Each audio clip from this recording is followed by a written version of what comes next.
Hey everyone, welcome back to my channel Monica Jane this side. Today we'll be discussing your complete guide about what you should do now as your CA intermediate exams are over. See, yes, some of you must be anxious, some of you must be confused, some of you must be unsure about certain things. We'll be talking about all. I have got so many messages on the Telegram regarding अब क्या करें दीदी, what we should do now, we are confused, this and that. So yes, let's break down it.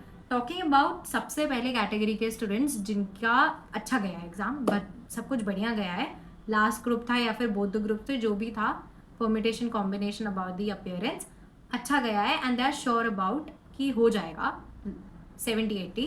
So for those students I would recommend जाओ जाके ICI जो ICI की ITOC trainings होती हैं उनके लिए एनरोल कर लो, because now you have to do that only, क्योंकि अब 45 डेज है, उनको प्रॉपरली यूटिलाइज करना है. तो हम ऐसे बैठे तो नहीं रह सकते liable, we can not keep on scrolling the Instagram, we have to do something fruitful. मज़ा भी आता है, ITOC ट्रेनिंग करने जाओ, it's good, you will create network, know people, and in this way कुछ तो गेन होगा. So you don't have to obviously waste your time pretty much, सबको इतना अवेयरनेस है. नाउ टॉकिंग अबाउट दो स्टूडेंट्स जिनका जो भी ग्रुप अपियर हुए थे, वो जिस भी ग्रुप के लिए फर्स्ट और सेकेंड विच एवर, वो अच्छा नहीं गया है.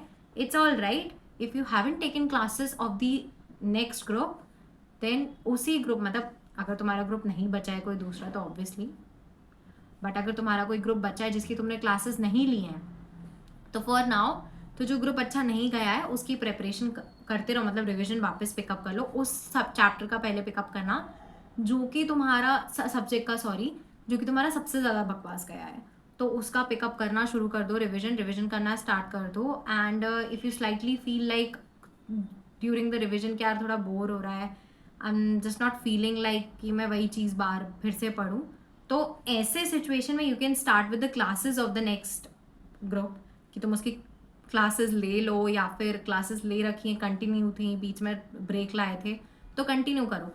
क्योंकि अब ऐसा है ना, फॉर दीज 45 डेज तुम डिलेमा में तो नहीं जी सकते हो विद दीज थिंकिंग कि मन नहीं कर रहा है, आई डोंट वांट टू, ये सोच के नहीं चल सकते हम. हमको कुछ ना कुछ तो करते रहना पड़ेगा जिससे हमको बाद में गिल्ट ना हो कि यार वो 45 डेज यूटिलाइज कर लेने थे, why didn't I utilise those 45 days. तो please go for that. Now talking about दो स्टूडेंट्स जिनने बोथ ग्रुप्स दिए थे या सिंगल ग्रुप पहली बार दिया था, बिल्कुल अच्छा नहीं गया, उनको पता है कि नहीं होने वाला है, तो उस केस में उन सब्जेक्ट्स के साथ स्टार्ट करो जो सब्जेक्ट में तुमको लगता है कि तुमने बिल्कुल अच्छा प्रिपेयर नहीं करा है. Rewind, restart, it's all right. ठीक है, बोथ ग्रुप्स हैं तो you have to do this, क्या वापस से पढ़ना ही पड़ेगा because you are done with the lectures, अब तुम्हें रिविजन ही करना पड़ेगा. तो start with those chapter subjects only ना, जिनमें तुमने सच में अच्छा परफॉर्म नहीं करा है. देखो, इसके दो एडवांटेज हैं. भगवान ने करा अगर हो गया हमारा तो पढ़ना वेस्ट तो नहीं जाएगा, रिविजन ही हुआ है, आर्टिकलशिप के इंटरव्यूज़ के लिए काम में आएगा. और अगर नहीं हुआ तो हम कंटिन्यू कर ही रहे थे, हमारा तो वो बन गया था ना रिदम पढ़ने का. तो yes, do this. But if a confident कि एक ग्रुप हो गया है appearing for the next group, तो उसकी क्लासेस ले लो, अच्छे से क्लासेस कंप्लीटेड हैं अगर, तो रिविजन शुरू कर दो, because in 45 days you will get done with the single group revision, and then जैसे रिजल्ट आएगा, which whatever will be the result, उस अकॉर्डिंगली हम दूसरा ग्रुप पिकअप कर लेंगे. नहीं करना होगा तो we are already starting. So you have to keep in this thing in your mind, this 45 days you have to utilize in your way, in the best possible manner. तुम्हारा जो भी situation है, तुम जिस भी कंडीशन में भी हो, तुम्हें यूटिलाइज करना है. If you are still confuse कि यार दीदी बहुत सारी चीज़ें हैं, not just one thing is there, so you can directly talk to me on the Telegram channel. I'm also providing you the link of the channel, join it and you can personally discuss with me what is your issue. And yes, इस बार जिनको भी realise हुआ था, those who ever message me कि yes you were right, mock test देना था, practice करना था, फील हुआ एग्जाम हॉल में नहीं कर पाए 3 आवर्स को मैनेज, तो ब्रो अभी भी टाइम है, you have to think of it. If it is your second revision और an number of revision, I don't know whatever is your situation, but the practice, right revision, proper planner is all you require. These 3 things and bas you are eligible on your own कि तुम अच्छे से exam के लिए appear हो और clear करो. यार देखो, प्रोकैसिनेट करते कि पढ़ते पढ़ते रिविजन करते ये सोचना कि नहीं मैं तो लिख लूँगा, it's not something, this is not how competitive exams, at least not CA chartered accountants की exam works. Being myself someone जिसने अटेम्प्ट्स देखे हैं, बीइंग माई सेल्फ समवन जिसने बहुत सारे खुद के साथ एक्सपेरिमेंट्स करे हैं रिगार्डिंग स्टडी, तो आई नो दिस कि प्रॉपरली रिवाइज करो, मॉक टेस्ट के लिए अपेयर करो, गलतियां रियलाइज करो, फिर रिवाइज करो, मॉक टेस्ट के लिए अपेयर करो, अब जो गलती करी रिवाइज करके, and for the last time appear for mock test to check yourself that yes whatever you have made the mistakes, corrected them, whether सब कुछ सही से हुआ है कि नहीं. This is how everything works.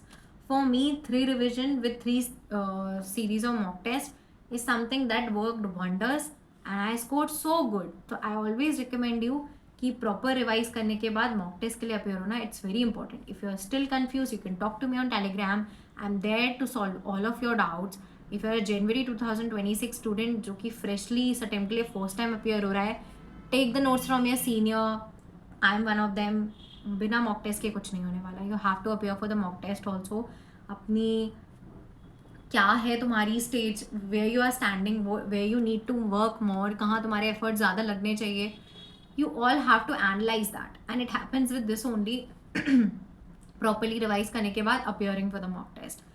You know, flash test help you in revision. Revision के साथ ही एक टेस्ट वाला रिविजन करने में फ्लैश टेस्ट हेल्प कर देते हैं. फिर थोड़ा ज़्यादा चैलेंज करना हो तो you have half test with you. फिर थोड़ा और तो ICI pattern based full test के लिए अपेयर करो. You know, these 3 stages of mock test actually make your whole strategy more smart and और ज़्यादा डिटेल्ड, कि तुमको अपनी हर स्टेज पे गलतियाँ अच्छे से हर एक लेवल पे रियलाइज हो रही हैं. तो डोंट मिस दिस. अब वापस से अगर अपेयर होने वाले हो तो mock test are the key to your those two successful words on your result. Rest for those who are very confident, great. जाओ बढ़िया से ITOC ट्रेनिंग ज्वाइन करो and you're good to go. And yes, जो भी हुआ जैसे भी हुआ अब हो गया है. We don't have to stay in the past. Present में रहो, utilize this time and yeah, let's hope for the best. No need to think of your result now because you have given everything. By thinking you're just wasting your time, indulging yourself into negativity, that उसके अलावा कुछ नहीं कर रहे हो. Work on something that is in front of you. So yeah, this was it. I hope you liked the video. Please stay tuned for more such videos. Subscribe the channel for more such content. And yes, stay disciplined, stay consistent and stick to your plan. See you there in the next video. Bye.